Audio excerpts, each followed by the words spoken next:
अरे 10 रुपया के खातिर जहवा बेची जाला ईमान। 10 रुपया के खातिर जहवा बिकी जाला ईमान। ए भैया ये हो हिंदुस्तान, हवा एक एक बेईमान। हे भैया ये हो हिंदुस्तान, हवा एक एक बेईमान।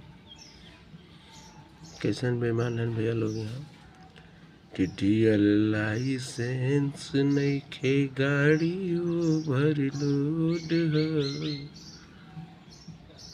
पैसा 10 सिपाही के का बाप का तोहरे रोड है कि घंटा 2 घंटा पैसा बिन कई दई है परेशान। कि घंटा 2 घंटा पैसा बिन कई दई है परेशान। ए भैया ये हो हिंदुस्तानी, हवा एक बेईमान। ए भैया ये हो हिंदुस्तान, हवा एक एक।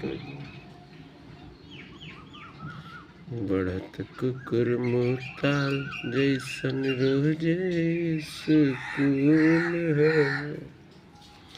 प्रिंसिपल के 4 पैकेट रुपया से फूल है। बढ़त कुकुर मुता जैसन रोजे स्कूल है।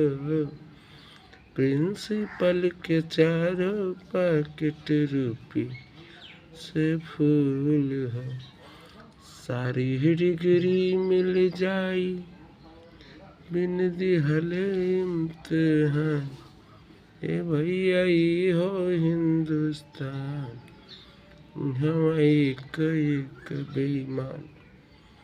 ए भैया ये हो हिंदुस्तान, हवा एक एक बेईमान।